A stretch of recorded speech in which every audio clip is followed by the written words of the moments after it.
अब तुझे मुझ बूढ़ी पर बिल्कुल भी तरस नहीं आता ना। इस उम्र में भी अपनी माँ से काम करवाएगा तू।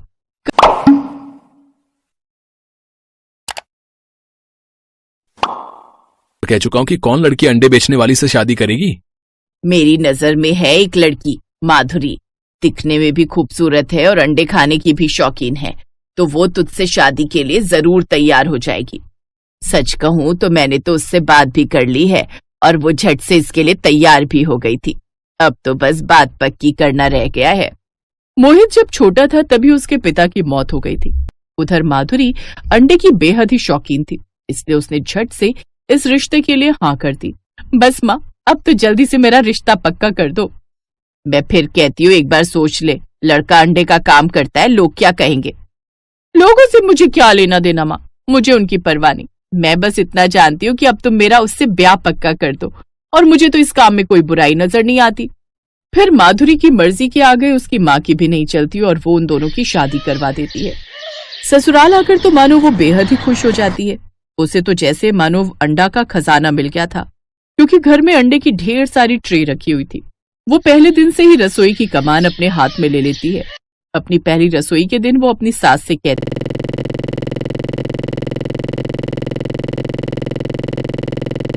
में जो तेरी मर्जी हो वो बना ले। हलवे के बाद क्या खाने में अंडा करी और चावल बना लूं? मुझे वो बड़े पसंद है।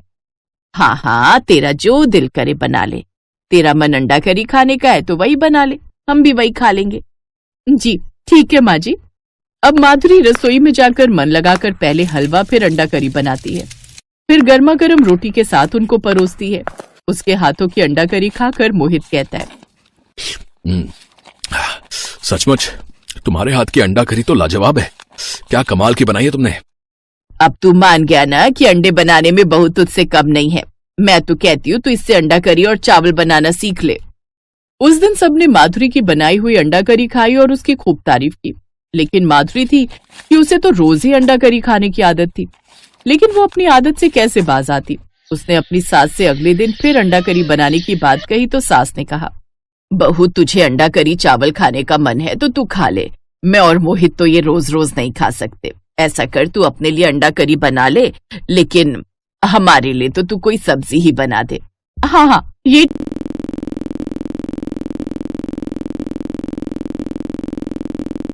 ठीक रहेगा। माधुरी झट से रसोई में जाती है और अपने लिए अंडा करी और चावल बनाती है। ये क्या माधुरी, तुम फिर से अंडा करी चावल खा रही हो? अरे एक बार ये रोटी खाकर तो देखो इस सब्जी के साथ। देखो तो कितनी मजेदार सब्जी बनी है। अरे खाकर तो देखो। नहीं, मुझे सब्जी वगैरह पसंद नहीं, मैं तो अंडा करी खाऊंगी। बहू ये बात सही है कि अंडा सेहत के लिए अच्छा होता है, लेकिन हरी सब्जियां खाना भी सेहत के लिए जरूरी है। किसी भी चीज की जरूरत से ज्यादा लत लगने से वो सेहत के लिए हानिकारक भी हो सकती है। लेकिन मेरी सेहत पर तो आज तक इसका कोई बुरा असर नहीं हुआ। कितने साल हो गए मुझे ये अंडे खाते हुए। देख बहू, बड़ी होने के नाते मेरा काम था तुझे समझाना, सो मैंने समझा दिया। अब आगे तेरी तू जाने। माधुरी अपनी सास की बातों पर ध्यान नहीं देती और ना ही उसका बेटा अपनी माँ की बातों पर ध्यान देता है। अब तो जैसे माधुरी की मौज हो गई, उसे कोई रोकने टोकने वाला नहीं था। अब वो रोज अंडा करी बनाकर खाती। शुक्रिया भगवान, तूने मुझे ऐसा ससुराल दिया जहाँ मेरी मौज है। मुझे यहाँ रोज अंडा करी खाने वाला ससुराल मिल गया।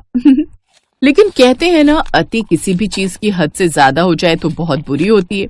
वैसे भी आदमी को सेहतमंद रहने के लिए संतुलित आहार की जरूरत होती है, और संतुलित आहार का मतलब होता है हरी सब्जियां, दाल, दूध, फल, अंडा आदि सब शामिल होना। लेकिन माधुरी थी जो कि बस अंडे ही अंडे खाती थी, जिस वजह से उसका वजन भी अब दिन पर दिन बढ़ने लगता है।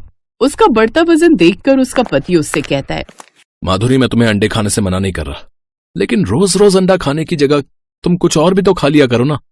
हर रोज अंडे खाने की वजह से तुम दिन पर दिन मोटी होती जा रही हो। लेकिन माधुरी अपने पति की बात भी नहीं सुनती और वो लगातार अंडे खाना जारी रखती है। उससे कई बीमारियां भी लग जाती हैं। उससे उठना, बैठना और काम करना मुश्किल हो जाता है। उसकी ऐसी हालत देख मोहित उसे अस्पताल ले जाता है। देखिए, अंडे जरूर सेहत बनाते हैं, जब साथ में आप दूध, फल, सब्जियां आदि भी खाएं। इसलिए आपको जल्द से जल्द अंडा खाना छोड़ना होगा, नहीं तो आपको काफी सारी बीमारियां घेर लेंगी, जिसके बाद आपका इलाज करना मुश्किल हो जाएगा। ठीक है डॉक्टर, आपके कहने पर मैं अंडा करी खाना छोड़ देती हूँ। लेकिन मैं एक बात कहना चाहती हूँ कि मैं अंडा करी बहुत अच्छा बनाती हूँ। क्या आप मेरे हाथ की अंडा करी खाना चाहेंगे? हाँ जरूर, लेकिन जब तुम पूरी तरह ठीक हो जाओगी तब। ठीक है डॉक्टर साहब, मुझे मंजूर है। अब डॉक्टर की सलाह अनुसार माधुरी अंडा खाना बहुत ही कम कर देती है। अब वो महीने में 1-2 बार ही अंडा खाती, साथ ही डॉक्टर की दवाइयां खाकर वो पूरी तरह ठीक हो जाती है। फिर एक रोज माधुरी डॉक्टर को अपने हाथों से अंडा करी बनाकर देती है। उसके हाथों की अंडा करी डॉक्टर को भी बड़ी पसंद आती है। अरे वाह माधुरी, तुम तो बहुत ही अच्छी अंडा करी बनाती हो। अगर तुम भी अपने पति के साथ मिलकर अंडा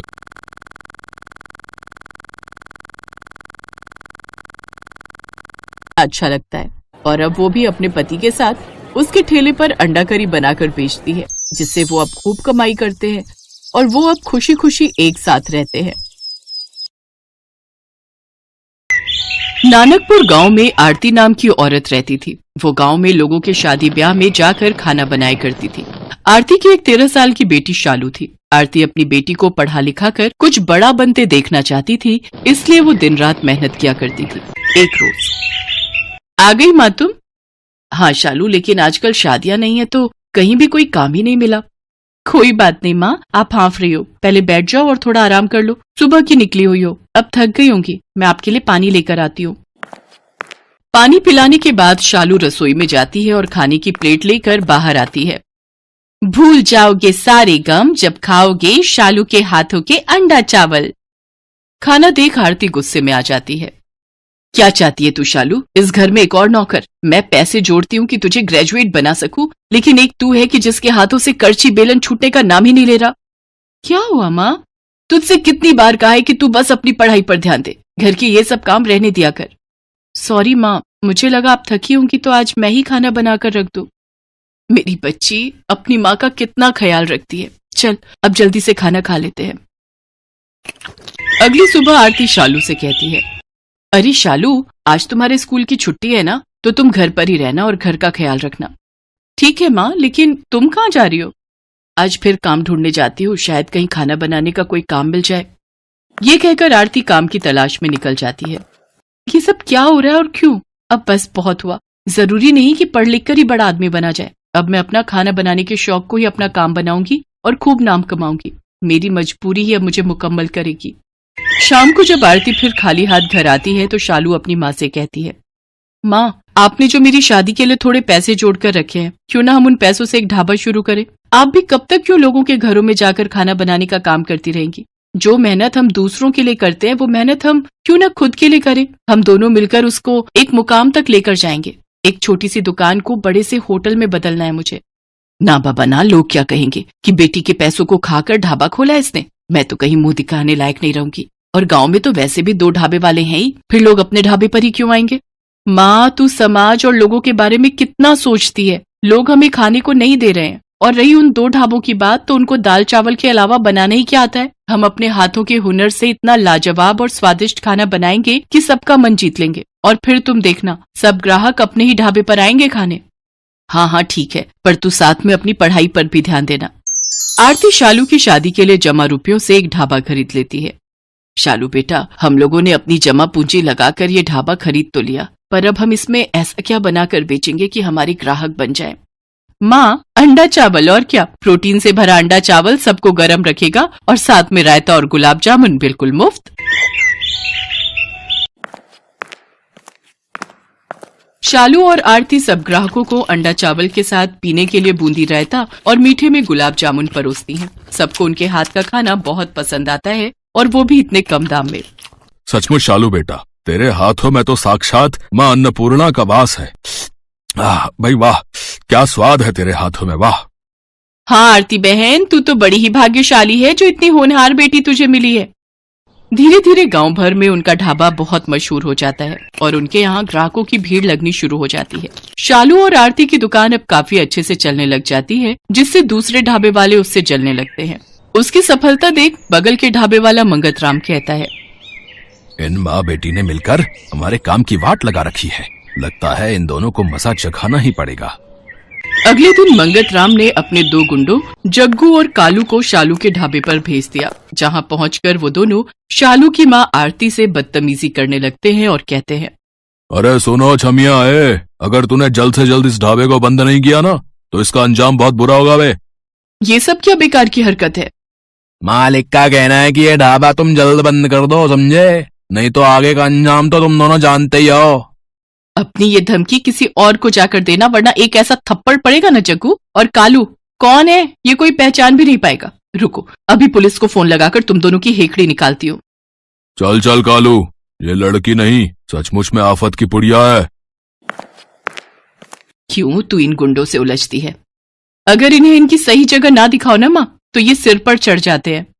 जग्गू और कालू ये सारी बात जाकर मंगत राम को बताते हैं, पर मंगत राम आखिर कहाँ शांत बैठने वाला था। उसे एक चाल सूझती है और वो कुछ अंडे के आकार के पत्थर लेता है और उन्हें सफेद रंग से पेंट कर देता है, और फिर आधी रात को जाकर शालू के ढाबे में अंडों की जगह उन्हें रख देता है। अगले दिन जब आरती और शालू अंडा चावल बनाने की तैयारी कर रही होती हैं, तभी शालू की नजर उन अंडों पर जाती है। ये कैसे अंडे हैं जो इतने भारी हैं? अरे इसमें से तो रंग निकल रहा है। ये क्या? ये तो पत्थर है मम्मी। ये जरूर उस मंगत का काम होगा। वो तो अच्छा है कि तू बिना जांचे परखे कोई काम नहीं करती, वरना जाने क्या होता आज। अब तो हद ही हो गई मम्मी। अब आज रात को अपने इस ढाबे की रखवाली मैं खुद करूंगी और उस मंगत राम का ढाबा तो मैं बंद करवाऊंगी। उधर मंगत राम कब से किसी हलचल के इंतजार में बैठा था। ये अभी तक उनके ढाबे में कोई हंगामा क्यों नहीं हुआ? लगता है अंडे ठीक से अभी उबले नहीं। तभी मंगत राम शालू के ढाबे पर जाकर देखता है कि सभी लोग आराम से खाना खा रहे होते हैं। वो छुपते छुपाते एक ग्राहक से पूछता है, तुम्हें यहाँ का खाना कैसा लगा? क्या कुछ अजीब नहीं है क्या? अरे नहीं भाई, ये खाना तो बल्कि बहुत स्वादिष्ट है। आहा, अब ऐसा कैसे हो सकता है? लगता है तरकीब फेल हो गई। कोई नहीं, आज कोई नई तरकीब आजमाऊंगा। शाम को मंगत राम सफेद कंकड़ लेकर शालू के ढाबे में जाता है। आज तो ये सफेद कंकड़ चावल में मिला दूंगा, फिर देखता हूँ कैसे चलता है इन माँ बेटी का ढाबा। वहीं शालू और आरती छुपकर ये सब देख रही होती हैं। वो जैसे ही चावल में कंकड़ मिलाने लगता है तो शालू और आरती उसे रंगे हाथ पकड़ लेती है। साथ ही शालू इस सारी हरकत को अपने फोन में रिकॉर्ड कर लेती है और पुलिस को फोन कर उसे वहां बुला लेती है। मंगत चाचा, अगर कंपटीशन करना ही है तो सामने आकर करो। अगर इस तरह के काम करोगे तो फिर तो जेल की हवा खानी ही पड़ेगी। इसके बाद शालू और आरती अगले दिन से फिर से अपने काम धंधों में लग जाते हैं। कुछ दिनों बाद उनके गांव में एक फूड कंपटीशन होता है, जिसमें जीतने वाले को 5 लाख इनाम देने की घोषणा होती है। शालू भी उस प्रतियोगिता में हिस्सा लेती है और वो अपने अंडा चावल की रेसिपी वहां पर बनाती है।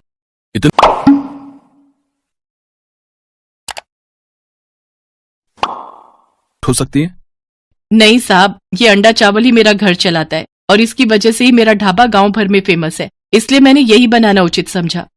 जजेस जब वो अंडा चावल टेस्ट करते हैं तो उन्हें खाकर हैरान रह जाते हैं। उन्होंने जिसे बहुत साधारण डिश समझा था वो बहुत ही लाजवाब होती है। वाह, इतना यमी अंडा चावल मैंने आज तक नहीं खाया। क्या आप अंडा चावल की ये रेसिपी मेरे साथ शेयर करेंगे? मैं इसे अपने होटल में अप्लाई करना चाहता हूँ। एंड यू डोंट वरी, इनाम के साथ साथ इस रेसिपी को शेयर करने के लिए